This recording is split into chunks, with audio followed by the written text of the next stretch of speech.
मागितली. 7 दिवस गुरुचरित्राचं पारायण केलं का माझ्या पोराची पोटदुखी बरी व्हावी म्हणून. एकाला वाटलं की माझं म्हातारपण आहे. काही विचारणारी माणसं तर मानसिक रोग्यात काल आमच्या शामरावने अशी सुंदर पाठवली होती की एक माणूस म्हणे म्हातारपण झाला आहे पण मला आता म्हातारपणाची जरा लाज वाटते. तेव्हा हे म्हातारपण नाहीसं होण्याकरता काही औषध आहे का, काही उपचार आहे का. दुसरे एकाने विचारलं, मानसिक रोगी बरं का, काय महाराज आर्थिक टंचाई आहे तेव्हा हा मानसिक रोग दूर करण्याकरता काही कराल का. मानसिक रोगी बरं का. तिसऱ्याने सांगितलं की माझ्या बायकोचं माझं जमत नाही, खटका उडतो. काय लक्षात आलं, आता काय कराल, तुम्हीच बायको होऊन माझ्या घरी यायला तयार आहात का. म्हटलं तेवढं करायला हरकत नाही पण बाबा तेवढी फुरसत मला नाही, कारण मी बायको होऊन आलो तुम्ही कधी तुझ्याशी भांडणार. त्या पांडुरंगाला सुद्धा म्हणतील की बाबा तुला यायचं असेल आणि माझं प्रेम कमवायचं असेल, तुझं नाही माझं प्रेम जर तुला हवं असेल तर तू माझी बायको होऊन ये. आणि ती मात्र अशी बायको फॅशनेबल पाहिजे की अशी नाही तर ही कैदाशी. कळलं की नाही, काय लक्षात आलं. संबंध उवा डोक्यात आहेत, दात पडलेले आहेत, जेवायला बसली की वसवस करून धावात अंगावर येते. याचं वर्णन नाथांनी फार सुंदर केलेलं आहे त्या अशा बाईचं. अशी जर बायको तुम्ही होऊन आला तर छटछट ते आम्ही तिचा राजीनामाच देऊ. नाही तर आमच्या इकडं रजिस्टर मॅरेज आहे, मोटारचं गॅरेज आहे, तशा तरीच आमच्या इथं करार चिठ्ठीचं प्रेम आहे. हे प्रेम नव्हे, प्रेमाची अवदसा. आमचंही असं हिरे दिले माझ्या मित्रा, काय दिले, आणि कांदे विकत घेतले.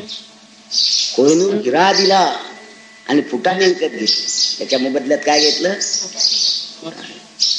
माझ्या मित्रात भक्ती केली पण त्याच्या मोबदल्यात काय घेतलं तर माझ्या पोराच्या नाकातला शेमूड बरा व्हावा म्हणून प्रार्थना केली. आता सांगा या भक्तीचा योग्य उपयोग झाला असं तुम्हाला म्हणायचं आहे का. तुमच्या भक्तीत ना असं झालेलं. हिरा विकून कांदे घेणे त्या हिऱ्याचा मान आहे, मूल्यमापन आहे का त्याची इज्जत कमी करणं आहे. जर कांदे घेण्याकरता हिरा वापरला तर, आणि घोंगडी घेण्याकरता जर आपण रत्न वापरली तर, आणि दारिद्र्य घेण्याकरता पुण्य वापरलं तर. आमचं असं चाललं. आमचा विषयासाठी कंठशोष सुरू आहे.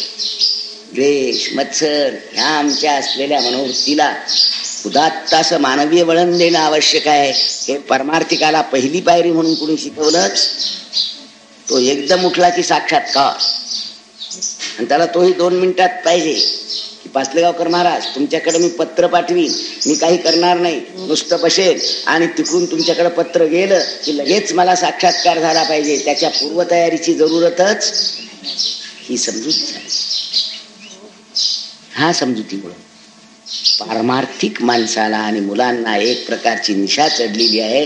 आम्ही परमार्थ करतो म्हणजे भजन करतो, पूजन करतो, पण त्या भजनात मन तल्लीन झालं का, चित्तवृत्ती विरघळल्या का, तुझा द्वेष मत्सर गेला का, तुझा सर्वात्मभाव आला का, तुझ्यात संयम आला का, आलाच नाही. म्हणून मी तुम्हाला सांगतो की ज्या दाराने सज्जन यावेत त्याच दाराने पहारेवाला नसला तर चोर शिरल्याशिवाय राहणार. तुम्ही आपल्या मनावर विवेकाचा पहारा असा ठेवलेला. उपासकांची पूर्वतयारी करण्याकरता अनुष्ठानाच्या वेळेला तरी अशा कल्पना न आणता आमच्या विकाराचे नव्हे तर विकाराचे मालक आम्ही होऊ, आमच्या वृत्तीचे मालक आम्ही होऊ.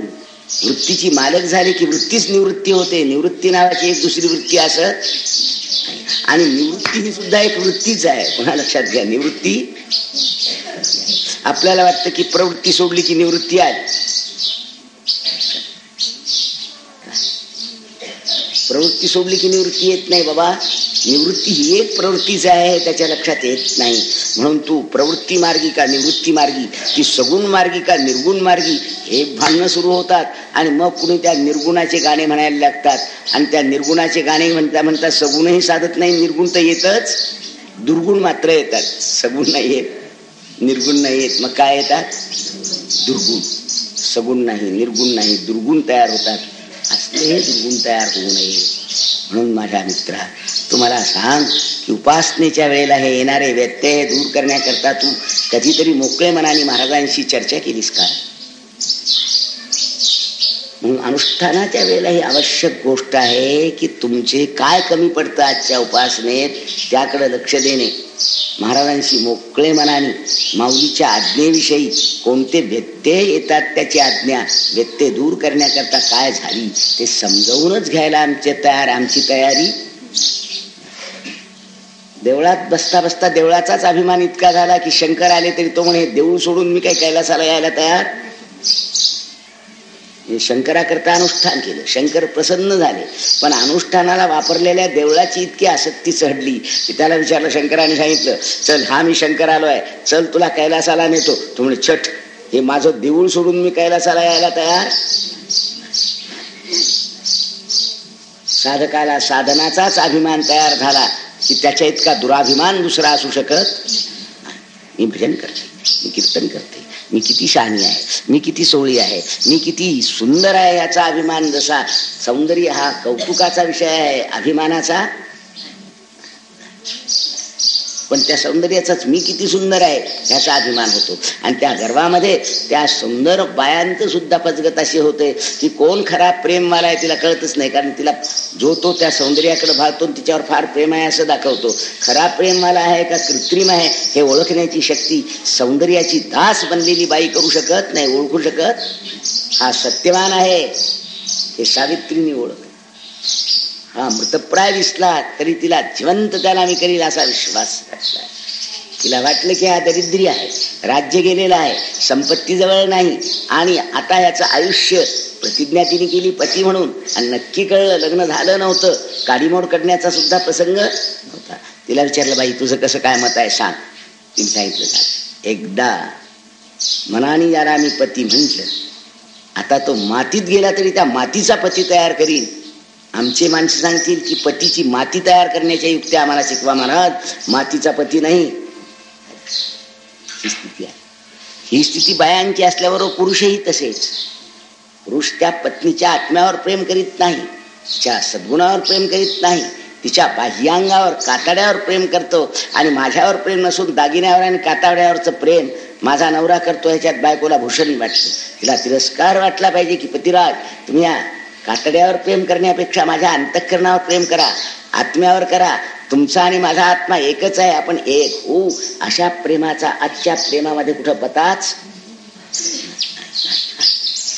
या प्रेमामुळं आम्ही दाखवतो प्रेम ईश्वरावर, पण आपल्या मुलातलं मुलीतलं सुद्धा ईश्वरत्व जागृत करण्याचा प्रयत्न करीत. आमचं ते प्रेम असतं एक आसक्तीचा नमुना असतो. आमच्या असलेल्या बहिर्मुख वृत्तीचा तो एक संस्कार आहे. म्हणून संस्कार जसे शुभ आहेत तसे अशुभही आहेत. अशुभ संस्कार दृढावला की मग त्याला कितीही तुम्ही ओढायचा प्रयत्न करा तो ओढला जात. उलट त्याचाच अभिमान होतो. मग मला हे तुम्ही सांगायला लागता महाराज हे तुम्ही फार मोठं तत्वज्ञान सांगितलं, पण आम्ही तितके मोठे नसल्यामुळे आम्हाला ते पचणार.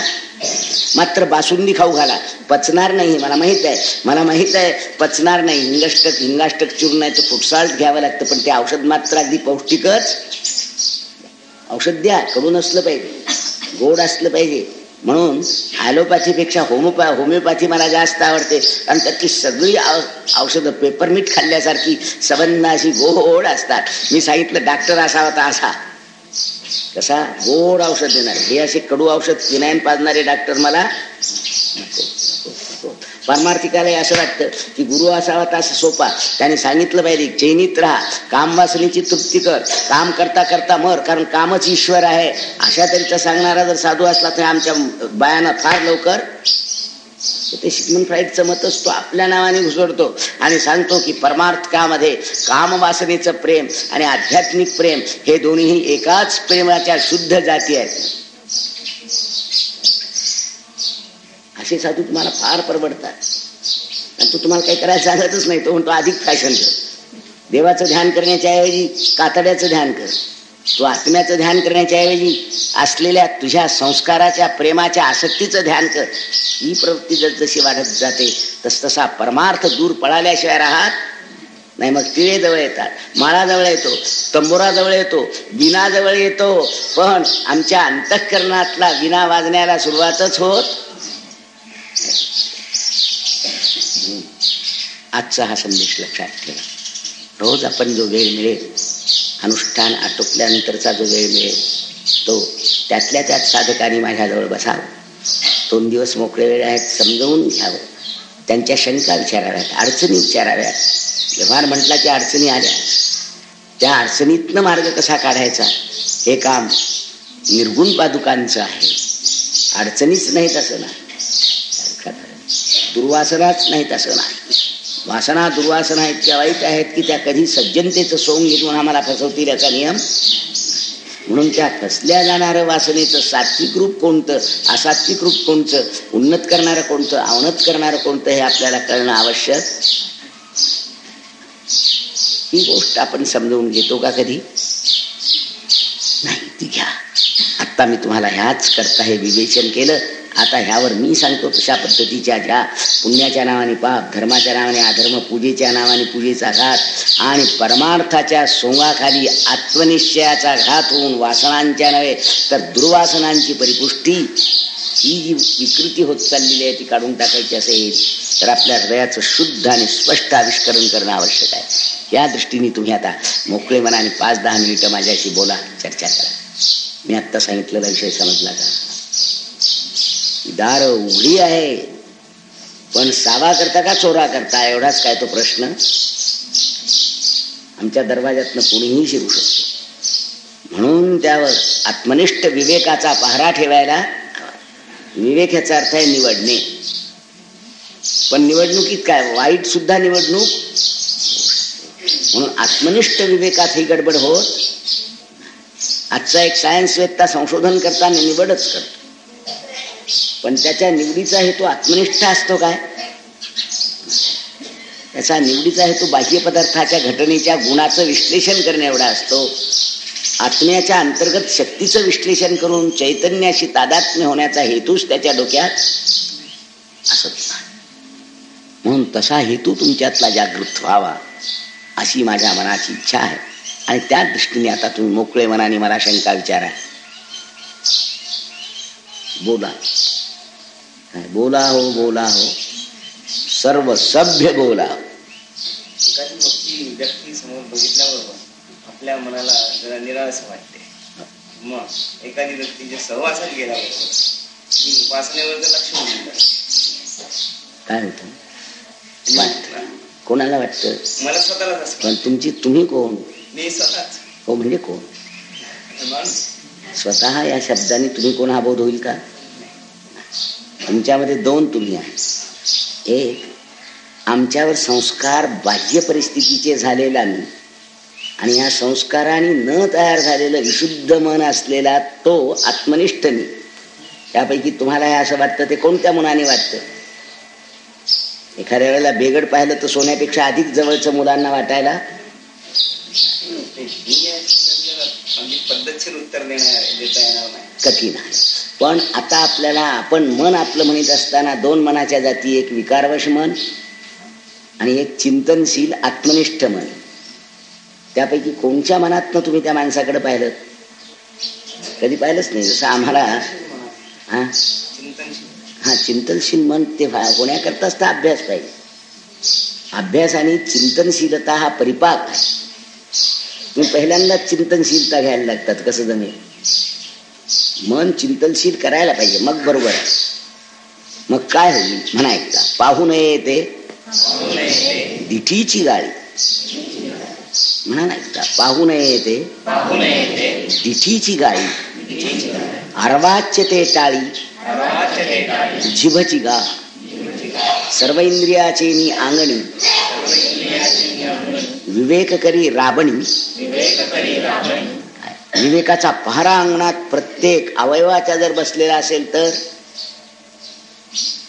ज्ञानेश्वर माऊली सांगते की अरे जे अनिष्ट आहे, मनालाच अशी सवय लागली की दृष्टी त्याकडे पाहणारच नाही.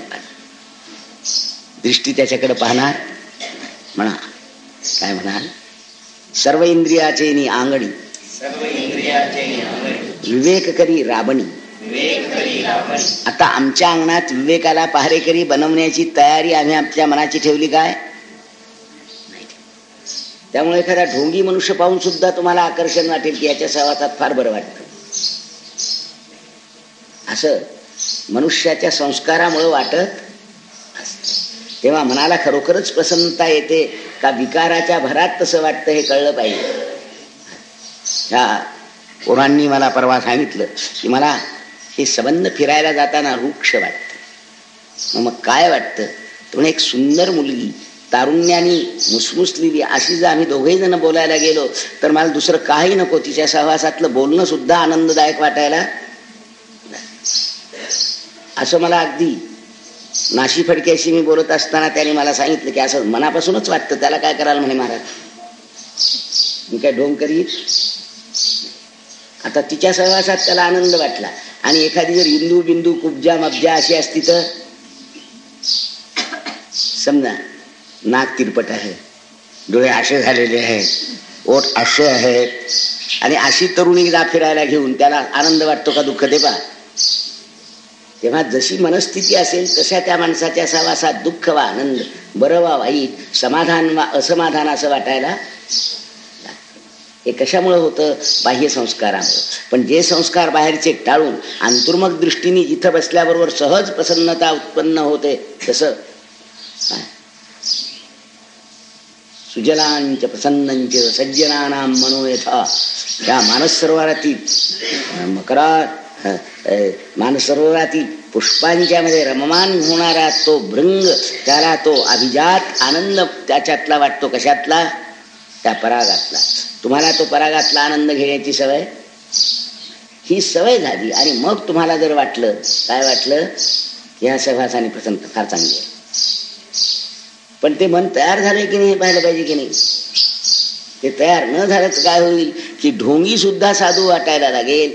जी कपटाने प्रेमाचा भास करते ती पोरगी सुद्धा खरोखरच माझ्याकरता प्राण देणारेसं वाटेल. आणि त्या पोरीलाही वाटेल की हा म्हणतो आहे की तुझ्याकरता माझा प्राण सुद्धा अर्पण करायला तयार आहे. प्राण घेण्याची पाळी आली की तो पळून गेल्याशिवाय राहतच. हिला प्राण देत नाही, हा तिला देत नाही, हा तिच्यावर प्रेमच करीत नाही. प्रेम फार दिव्य वस्तू आहे. कुठेही करा, तरुणीवर करा, तरुणावर करा, मुर्द्यावर करा, कुठेही प्रेम केलं की ते सामर्थ्य संपन्न शुद्ध प्रेम असतं. पण असलं शुद्ध प्रेम आम्ही कुणावर केल्याचं मला काही फारसं आढळत.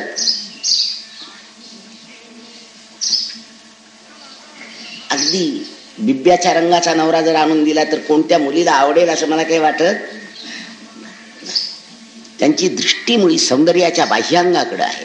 अंतःकरणाला एक सुगंध असू शकतो, मनाला सुद्धा आंतरिक प्रेमाची एक मोठी आनंद देणारी शक्ती प्राप्त होऊ शकते याची कल्पना त्यांना. त्यामुळे त्याला आवडणाऱ्या वस्तूत तो फार मोठी शक्ती आहे असं मानायला. समज एखाद्या माणसाने साधुतेचं ढोंग केलं तर हजारो लोक फसतात. ते का? कारण काय सांगतो? हजार लोक फसताची गोष्ट खरी आहे का? कुणी सांगितलं की तू तिथं बैस, रविवारच्या दिवशी माझं चिंतन करीत बैस, मी तिथं तुझ्यामध्ये शक्ती प्रेरतो. म्हणजे काय होतं? त्यावेळी त्याला हांग हालायला लागतं, डोकं हालायला लागतं, हु हु हा हा करायला लागतो. ह्या सगळ्या सूचना त्याला आधीच त्याच्या मनात बसलेल्या असतात. हे ज्या वेळेला सांगितलेलं असतं ना, ती अँटी सजेशनच आहे. ही गोष्ट पुष्कळदा आपल्या लक्षात येईल. म्हणून हिप्नोटिस होऊन केलेलं प्रेम आणि हिप्नोटिस वा त्याच्या असलेल्या ढोंगाला विवश न होता खरोखरच प्रेम असेल तर चिटकण्याची शुद्ध मनोवृत्ती, या दोन्हीतला फरक कळायला पाहिजे की नाही? का नाही तो कुठेही आनंद वाटेल, सात्विक आनंदही वाटेल, दुष्टतेचा. पण ह्यामध्ये निवडानिवड करता येणार नाही. समजा एक मनुष्य आहे, इकडे बघा, आणि तो विदेह आहे, म्हणजे देहाची स्मृती नसलेला, देह भावना विसरलेला विदेही, तो देहाची पर्वा करीत नाही तो. आणि पागलखान्यातला पागल, ह्या दोन्हीमध्ये काय फरक सांगा? बाहेर पाहताना सांगा ना काय आहे. गजानन महाराज नागवे राहत होते. आता प्रत्येकाला मी गजानन महाराज आहे असं वाटायला लागलं. आणि त्यामुळे आमच्या इथं आत्ताच परवा मी त्या वरणगावला गेलो तर 3-4 गजानन महाराज. त्यांना वाटतं की नागव राहिलं की गजानन महाराज झाले. आमच्या इथले कुत्रे पहिले गजानन महाराज व्हायला लागतील, कारण ते कधीच वस्त्र नेसत. तेव्हा गजानन महाराज होण्याचं चिन्ह वस्त्र नसणे आहे का? नाही. पण आमच्या बाया बापड्या अशा आहेत की त्या गजानन महाराज आले म्हणून असं नागव पोट्ट कुणी आलं तर आमच्या इथं 7-8 गजानन महाराज होऊन गेले. आणि की ह्या बायाच आहे, एक झुपका त्याच्या पाठीमागे, बाबा गजानन महाराजाचा अवतार आला, काय आहे नागा राहतो. 5-7-10 ठिकाणी पाहिलं, पुष्कळ ठिकाणी मला असे गजानन महाराज झाल्याचे आठवले. त्यांना माहित आहे गजानन महाराजाचं सोंग घेतल्यावर त्यांची पुण्य इतकी आहे की त्या नावाने आपल्याला पुढे यायला वाव प्रत्येक जण गजानन महाराज. नेहरू त्या नेहरूनी शर्ट वापरला, झालं आमचे सगळेजण नेहरू शर्ट वापरायला. बालगंधर्वांनी काकडं वापरली, तर जी काकणं ते दिवशी तो नाटकात वाचील ती काकणं त्या बांगड्या बाजारात इतक्या जोराने खपत असत त्यावेळेला की ते मुद्दाम पैसे देऊन गंधर्वाला सांगत की आज आमच्याच बांगड्या आमच्या कंपनीच्या वापरा.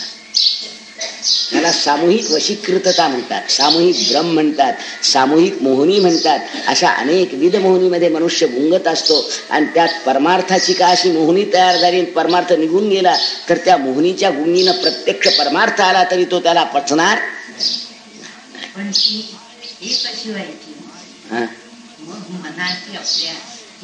ओळख कशी बघायची त्याकरताच त्यांनी पहिल्यांदा आत्मज्ञानाच्या दृष्टीने बाह्य विकारवशानंदाच्या ऐवजी कोणता तरी अंतर्गत अनुभव असतो द्वंद्वातीत, ह्याचा अनुभव घ्यायला नको का? नाही, तोवर तो म्हणतो की तू ओळखायची जरूरतच नाही, तुला पहिल्या 3 नियम दिले. सज्जन कसा असावा, साधू कसा असावा, ते नियम दिले. काय दिलेत नियम सांगा? संत तोची जाणा जो देही उदास, गेले आशा पाश तुटोनिया. संताचं लक्षणच दिलंय. त्यालाच काय आता तुम्हाला अंतर्मुख व्हायला नको ना? काय म्हणा म्हणा, सर्वांभूती दया साधू म्हणावे आयशिया. उघड लक्षण दिलं की नाही? अनुभवानंतरचं लक्षण ते.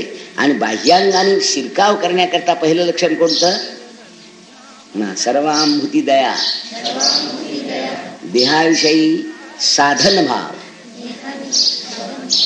देहाविषयी तिरस्कार भाव नव्हे, देह तुच्छतेचा भावही नव्हे, तर देह हे साधन आहे म्हणून साधना इतकीच महती द्याला, चष्म्या इतकीच महती चष्म्याला, डोळ्या इतकी देऊन चालणार नाही. तर हा डोळा फुटला, चष्मा फुटला की डोळा फुटला म्हणायला लागायचा, केवढी पंचायत व्हायची. म्हणून साधना इतकी महत्व साधनाला देणे, साधनापेक्षा अधिक महत्व वाढवणे, हा त्या साधनाचा अपव्यय. बरोबर कळलं का?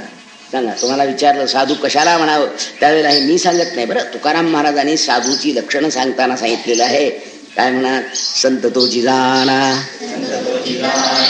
जो देही उदास,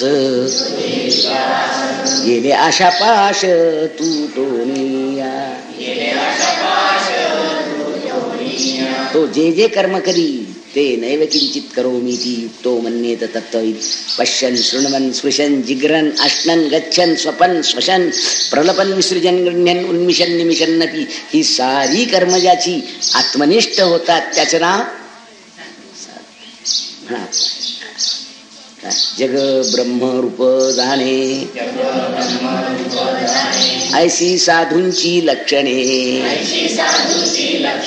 साधूची लक्षणं टिपून घ्या, मी दिलेली नाहीत बरं का. तुम्हाला महाराज आपल्या भाषणाच्या ओघात सांगतील, हे टिपून घ्या. म्हणा सर्वांभूती दया साधू म्हणावे ऐशिया. श्रीमंताविषयी दया साधू म्हणू नये तया. फक्त पैसेवाला मनुष्य आला तर त्याच्याविषयी दया. अनाथ, दीन, गरीब, तुच्छ, पतित, अशा पतिताविषयी सुद्धा ज्याच्यात दया आहे. डॉक्टर पृथक्करण करतो ते श्रीखंडाचं नाही करी. तुम्ही पहा ना, डॉक्टरांना विचारा, पॅथॉलॉजी ज्याच्याजवळ असेल त्याला विचारा, तू कशाचं निरीक्षण करतोस? तर डॉक्टर खरा चांगला असला म्हणजे तो निश्चिंत चित्ताने परसाकडचं निरीक्षण करतो, लघवीचं करतो. आता वास येत नसेल का, पट्ट्या बांधतो तोंडाला, पण ते निरीक्षण केल्याशिवाय राहत. खऱ्या डॉक्टरचं लक्षण आहे की तो वाईट अवस्थेतल्या जंतूला शोधण्याकरता. काय तुमचं नाव त्याचं? हनुमान. हनुमान, तू ब्रह्मचारी. पुन्हा एकदा लक्षात घ्या, हनुमान कसा होता? खरं सांगा, हनुमान कसा होता? त्यांनी बायकांच्या उपभोगाचं निरीक्षण विलासी लोकांच्या महालात जाऊन करावं काय? इष्ट आहे काय? पण गेला की नाही मारुती रावणाच्या महालात? आणि तिथं वर्णन दिलं आहे त्यांनी की तिथल्या असलेल्या राक्षसांच्या व्यभिचाराच्या तऱ्हा विलासाच्या त्यांनी सगळ्या पाहिल्या आणि निरीक्षण केलं. आता काय ब्रह्मचर्याचं काम आहे का? पण मारुतीने केल्याचं वर्णनच आहे. मग मारुती आसक्त झाला का? मारुतीने ते निरीक्षण केलं. हे वाईट आहे माहीत असून केलं, पण कशा करता? सीतेचा शोध करण्याकरता केलं. तसं रोगाचं निदान करण्याकरता डॉक्टराला त्या परसाकड मधल्या किड्यांचं सुद्धा थुंका घेतात परीक्षणाला. तुमच्या मुंबईला घेतात की नाही? तुम्हाला काही जरा जास्त ताप आला राहत नाही असं वाटलं, काय करतात? तुमचा थुंका निरीक्षणाची वस्तू आहे काय? सुगंधी पदार्थ आहे का तो?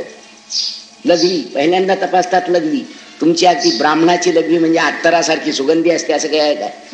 काही नाही. ते कुणाचीही लघवी तपासतात. तुम्हाला सांग, तुम्हाला महाराज खोटं बोलता तुम्ही, तसं काही नाही. ह्या पॅथॉलॉजिकल डॉक्टराला जाऊन विचारा तुम्ही काय करता. अरे लघवीचं निरीक्षण करतात, परसाकडचं निरीक्षण करतात, रक्ताच्या अशुद्ध रक्ताचं निरीक्षण करतात, माझ्या मित्रात चांगल्याचं निरीक्षण करण्याची वाईटाचं निरीक्षण करतात, की वाईटामध्ये चांगल्याला मारण्याचा दोष कोणता तो शोधण्याकरता त्याला वाईटाचं निरीक्षण करावं.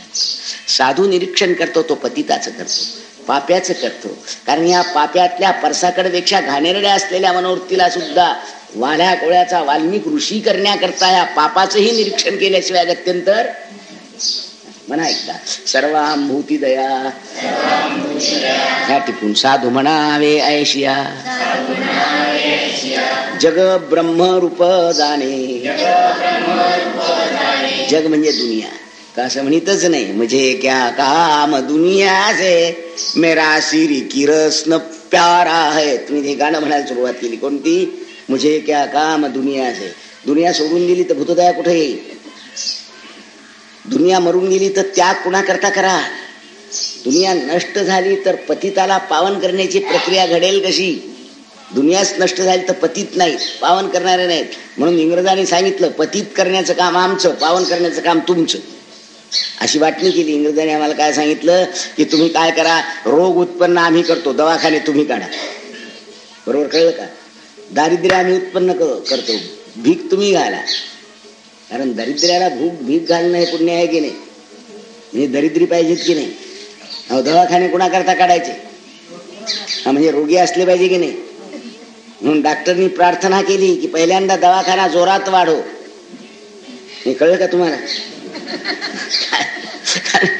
मला एकदा एका दवाखान्याचं उद्घाटन करायला नेलं आणि मी सांगितलं ह्या दवाखाना भरभराटीने चालू असं त्या डॉक्टरची अपेक्षा होती. आता मी हो म्हणावं का? तुम्ही सांगा. हो मला नेलं. आता मी अध्यक्षाने अनुकूल बोललं पाहिजे का प्रतिकूल? काय बोललं पाहिजे? मग मी सांगायचं हा खरं दवाखाना जोरात चालू, म्हणजे रोग जोरात वाढवत, त्याशिवाय दवाखाना जोरात चालणारच नाही. मी सांगितलं हा दवाखाना पहिल्यांदा बंद पडो. तसं माझ्या मित्रा, असा आमच्या विकृतीचा अर्थ तुम्ही तयार जर घेतला तर विषासाठी कंठशोष होईल. म्हणून साधूंनी दुष्ट पाहू नये, सुष्ट पाहू नये. दुष्टातलाही अंतरात्मा पाहून त्याला वळण द्यायचंय. याचा अर्थ दुष्टालाच भक्ष बनायचं असा मात्र पाप करू देऊ नका. आणि पाप्याला पचवून घेता येईल इतके दुर्बल राहू. पाप करणं हे पाप आहे, जुलूम करणं हे पाप आहे, पण जुलूम सहन करणं दुप्पट पाप आहे. कारण जुलूम सहन केल्याने जुलूम करणाऱ्याची पापी वृत्ती वाढल्याशिवाय राहत. म्हणून साधू संतांनी दुष्टाविषयी सुद्धा प्रेम केलं. पण हे प्रेम करताना कसं करावं प्रेम, त्याची तऱ्हा त्यांनी सांगितली. म्हणा विंचू देव्हाऱ्याशी आला. त्यावर तुकाराम महाराज म्हणतात प्रेम कर, पूजा कर, पण कशी? देवपूजा नावरे त्याला. तेथे पैजराचे का? डॉक्टरला सडलेल्या फोडाचं ऑपरेशन करावं लागतं. तिथं कठोरता नक्कीच आहे. कोण वाजवतो? कोणी वाजवलं आहे की नाही? कठोरता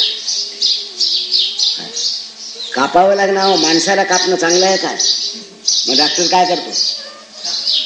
कापतो की नाही? आणि चोर काय करतो? अंगठी काढायची असली तर पटकन कापतो. गळ्यातल्या गरसुली करता बायांचे गळे कापणारी माणसं मी पाहिलेली. म्हणून शहाण्या बाया मुलांना फार